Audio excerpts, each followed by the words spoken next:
The next game in the Mass Effect series was announced back during the 2020 Game Awards, but we as fans are still eager to know when it releases.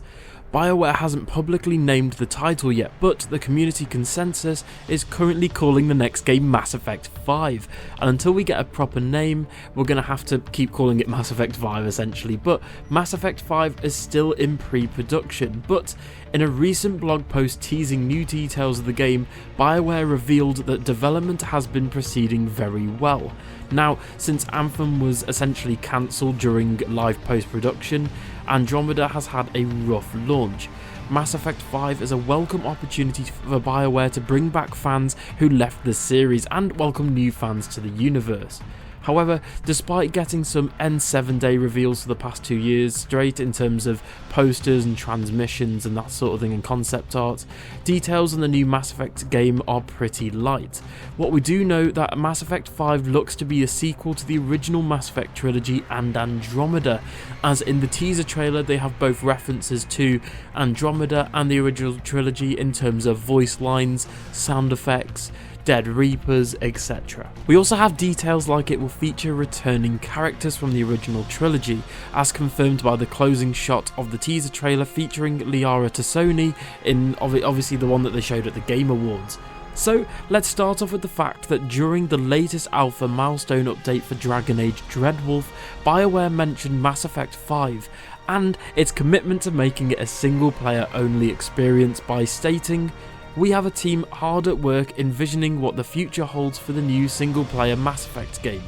This was from General Manager Gary McKay. Now, personally for me this is great because I think that the Mass Effect series has always been single player for the most part, but both Andromeda and Mass Effect 3 had multiplayer modes which were quite fun. They were essentially short multiplayer map horde modes, but were never as good as the single player story. Personally for me, if they were to bring back Mass Effect multiplayer, I'd like them to do something similar to sort of Gears of War's horde mode, but still it's good to have single player confirmed, especially in light of EA's, last 10-year push for live service games, which have actually been proven wrong by single player games such as Jedi Fallen Order and It Takes Two doing really well both critically and financially, as well as other companies as well as like Nintendo, for example, with Mario Breath of the Wild, etc. doing so well, and Sony with like games like Ghost of Tsushima, God of War, Horizon doing so well. So that's kind of proven EA wrong in that regard.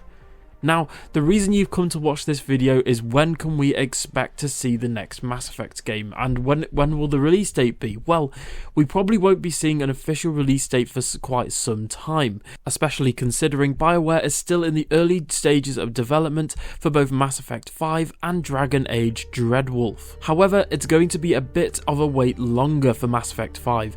The game's development reportedly won't begin in full until 2023, so it's going to be quite a while yet.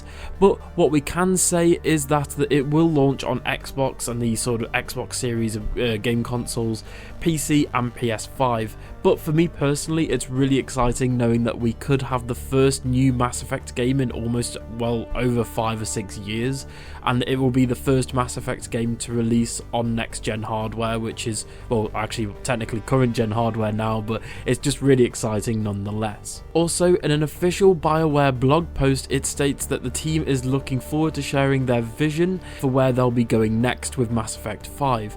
While we probably won't be seeing any big updates about the next game anytime soon, we'll certainly be keeping an eye out for more news on the channel here and about Mass Effect 5's development going forward. We did also get the teaser transmission as well as the sort of image they showed on N7 Day featuring Liara, which I'll play for you now.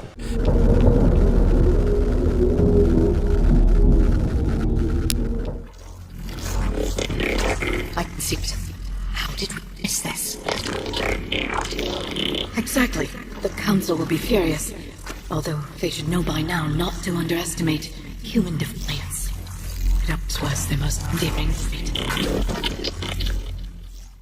This transmission that I just showed, it at least shows the fact that some voice work is being done by BioWare for major story characters such as Liara, so we shouldn't have to wait too long hopefully, as they are at least doing voice work. and obviously models, etc. So hopefully we can get some more teasers like this going forward. But personally, if I had to predict the release date for Mass Effect 5, I'd have to say late 2024, or pushing into sort of spring 2025. I'd personally rather wait longer, with the chance that this game will be essentially really high quality, because Mass Effect Andromeda was sort of rushed out by EA and it had major bugs and glitches at launch, which I really hope doesn't happen for Mass Effect 5, but we're going to have to wait and see. So anyway guys, thank you so much for watching the video today, and since this is December 23rd, I hope you all have a Merry Christmas and a Happy New Year. But yeah, I won't be doing videos essentially over the holiday period. I will be doing a video probably on the 28th or 29th, I'll have to wait and see, because I've got a full-time job and I've got to see my scheduling and all that. But yeah, no, thank you so much for watching this video, and thank you so much for the love on the recent Mass Effect video I did as well, so I'll definitely be cranking out more. Thank you so much for watching, happy holidays, and I hope you guys have a great day. Right, bye.